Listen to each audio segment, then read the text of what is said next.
Hello everyone, welcome to my another video. তো আজকে এমন একটি বিষয় নিয়ে আপনাদের সঙ্গে কথা বলতে আসলাম।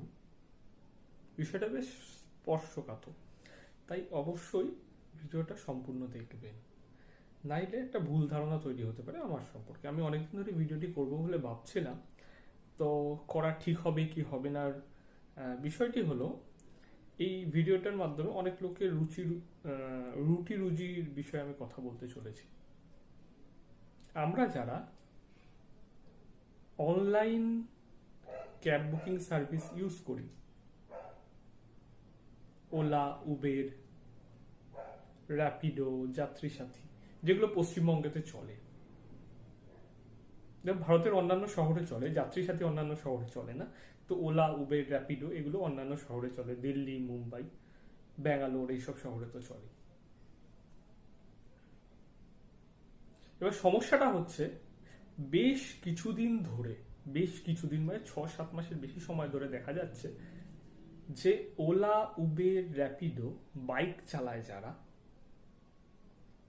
তারা পশ্চিমবাংলায় যেখানে এই সার্ভিসগুলি আছে, অ্যাপে যা ভাড়া দেখাবে তার চেয়ে বেশি ভাড়া তারা ডিমান্ড করে,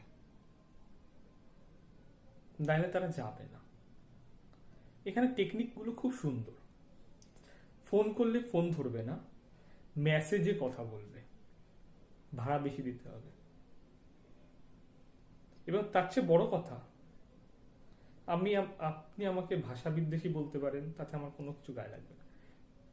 ম্যাক্সিমাম, যদি আমার জীবনে যা ঘটেছে, 5টার মধ্যে 4টি বাঙালি ভাষী লোক নয়, তারা হিন্দিতে কথা বলেছে।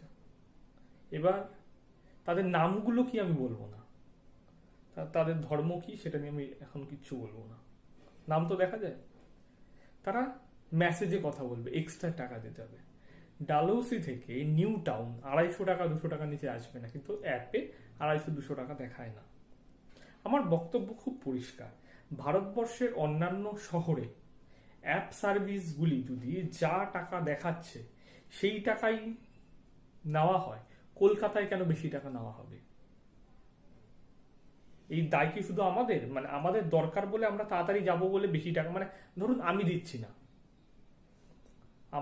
আমি দেব না, আমি যা টাকা দেখাচ্ছে সেই টাকাতেই যাব, তার ফলে আমাকে 2-3টে ক্যান্সেল করবে, আমার টাইম ওয়েস্ট হবে। আমি না দিলেও কেউ না কেউ টাকাটা দিয়ে দিচ্ছে, মানে পশ্চিমবঙ্গের যাত্রী কেউ না কেউ টাকাটা দিয়ে দিচ্ছে, বেশি ভাড়ায় তারা যাচ্ছে, তারা যেতে বাধ্য হচ্ছে। এর দায় কি শুধু আমাদের? না, এ দায় আমাদের না। আমরা